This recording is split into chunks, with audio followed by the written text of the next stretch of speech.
Hello everyone, it's Sue from Crafts to Enjoy. Welcome to my craft room this evening.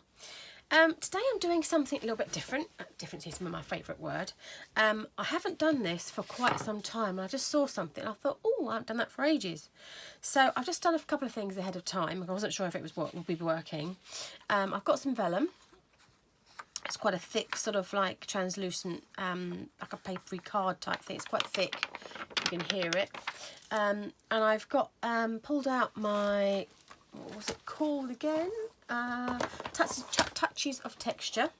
And I've chosen this stamp because I quite like that sort of one. I quite like that sort of little bunch of flowers, quite like that. So ahead of time I've just stamped it on some vellum, and you have to use a StazOn ink or something like that, alcohol, because obviously it's quite a slow, it's a quick drying ink, but obviously you're on vellum, so it's porous, it has to dry.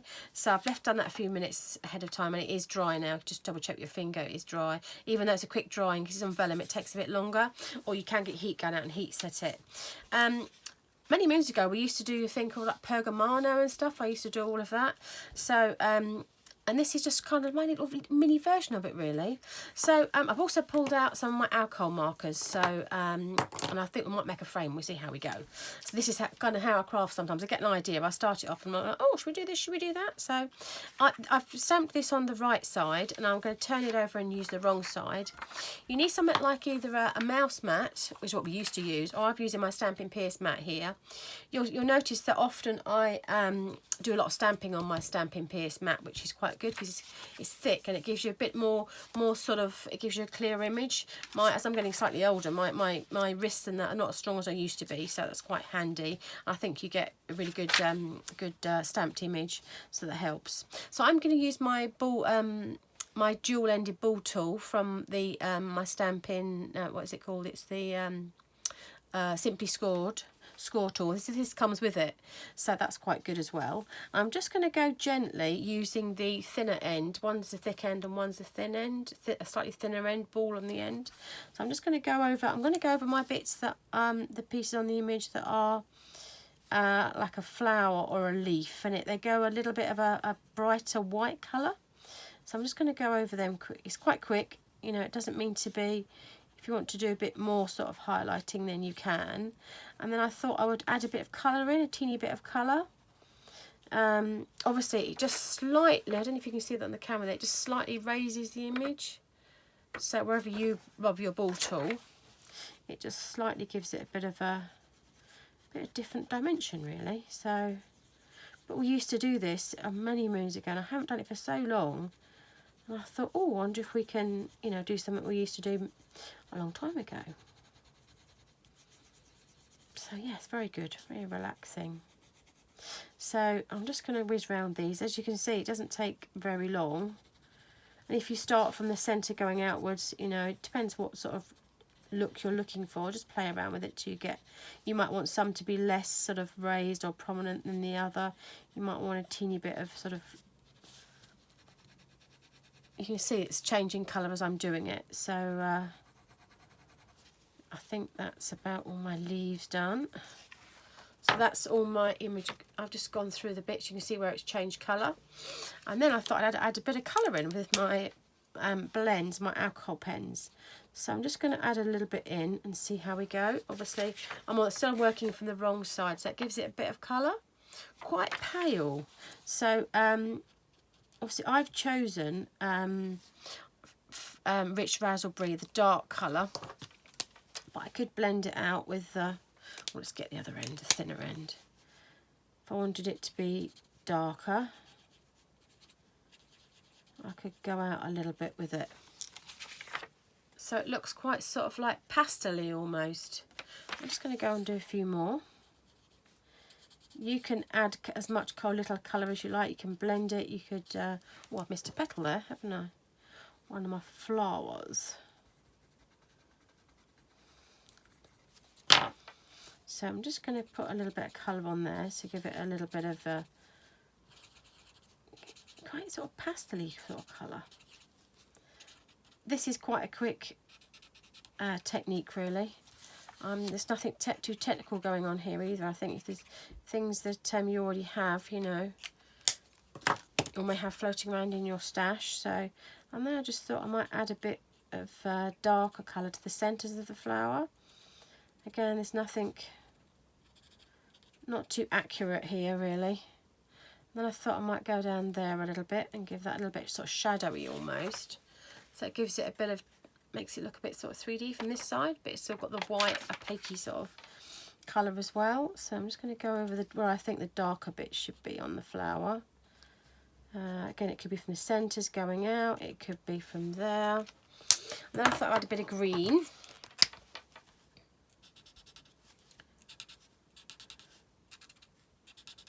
Just trying not to go over too much over the edges, but you know, don't need to worry too much. I'm just going to get the darker colour and just go over them and give them a bit of shading.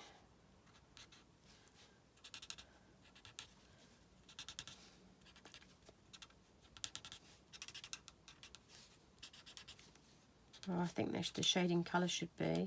There we go. Oh, I missed one there. There we go. So that looks quite cool. Quite like that. Quite different. I also want to show you how to make, I use my framelets quite a lot, and I want to show you how to make a frame to go around it. So all I've done is get 2 of the framelets that nest inside each other. I have got some washi tape on there just to hold them in place, because I know I've got the magnetic platform, but I want to be really just to be doubly sure of my, they weren't going to move or anything. Some of my plates are quite old, so if you've got the same problem, then, you know, just a couple of bits of washi tape, whatever you've got on there. Make sure they're not too tacky so it doesn't take off the, when you remove the washi tape, it doesn't take off the layer of the card.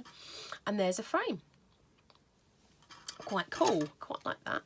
So I could, of course, use the outside of that and make that be quite cool. Or I could, got lots of options here really, that's what I was thinking. Make a little frame for it, but that's quite cool actually, quite like that. Oh, that wasn't what I was planning to do, but I do quite like the effect of it. Let's just see what that looks like on a card.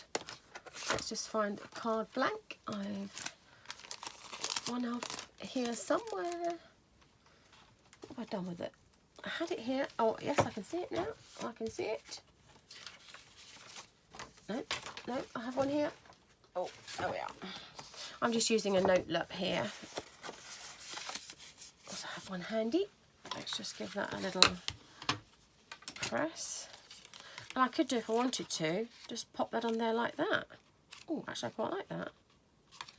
I think I prefer that. I was thinking about cutting it out, but actually sometimes that looks quite cool. So I'm just going to give that a little bit of a trim, so it's going to sit over my, give it a bit of a frame.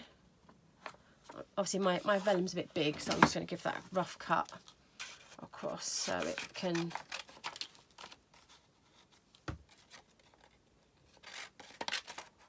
I'm just roughly cutting along there. You probably do a bit better the job than I'm doing. It's okay, I think it's going to work okay, I think.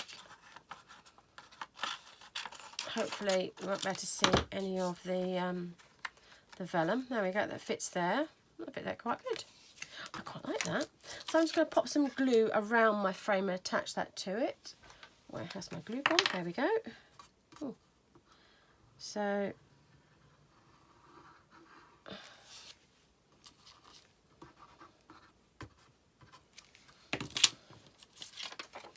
I'm going to, let's move that plate out the way. And I'm going to put it down over the top of it. So it doesn't really matter if it's stamped not in the right place. And there we go. Oh, sorry, can you see that there? Okay. While that's drying a second, I'm just going to leave that there. Oops, there could be a glue on there. I'm going to make a little bow to pop on there, I think.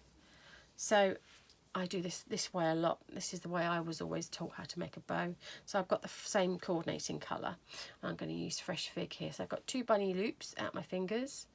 And I do left over right, and then that one goes underneath there like that. I think you caught that on the camera, looking on my screen. So that should sit okay, I think. That one got twisted. No, I think it's okay. No, Let's try that again. I do lots of these, and the second you go on camera, you get a bit bow challenged. There we go. So my loops again. You might have missed what I was doing then. So my left loop over my right loop, and then the left loop goes through the circle, or through the loop, the middle loop. There we go, that's better. Oh, I pulled the wrong bit then. So I'm going to double check it's quite even, just folding it in half. So it depends what, yeah, it's quite a good size. I'm just going to give that a snip off. Move those out of the way so we can mount that up. I think I'm going to put some dimensionals on there. I think let's grab some dimensionals. You never know where I'm going sometimes, what I'm going to be doing. So you're not going to see the other side of that when it's on the front of my card. So I'm just going to pop some dimensionals on there.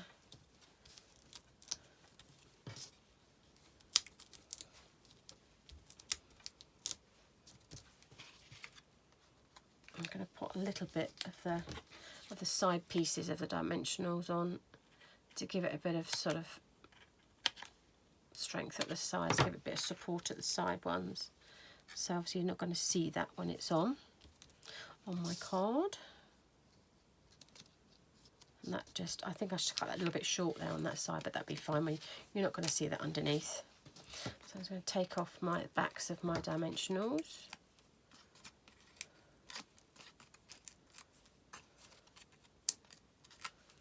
And pop that down on the card there. Oops, don't get that very central. Let's just pull that up quickly. If you pull it up quick like I've done, just let's try that again. There we go. That looks quite good. I quite like that. I think you still get away with posting it in the box, even the post box, even though it has got a little bit of dimension on there. I'm just going to pop our bow on. I very often use glue dots to put my bows on, so it gives it a bit of. So it's quite easy to. Oh, have I done that? Okay, yeah, there we go. I think my bow's coming apart a little bit, coming a bit loose. So I just put it on the glue dots, and I'm going to hide that glue dot. I'm just going to fold it back underneath. So, and put it about kind of there. Trim my ends if I need to. This is a fresh fig, and I absolutely love fresh fig. It's one of my favourites, like rich raspberry. Quite like that colour. So that's for some of that. I quite like thick cards that are like that, so they can be used for lots of things. Thinking of you, happy birthday, anniversary, that'd be quite a nice card, and it's quite different, quite sort of rusticy naturally. So I quite like those colours. So that's my vellum card. I do have a blog. I blog every week, and I also have a Facebook. So for Search for Crafts to Enjoy. Obviously, if you'd like to. When you're over here on my channel, you can subscribe, and you can also click on the bell, so you don't, every time I put a new video on YouTube, you can not miss that. So it might be worth looking in the future. Hope to speak to you soon, and happy crafting. Bye bye.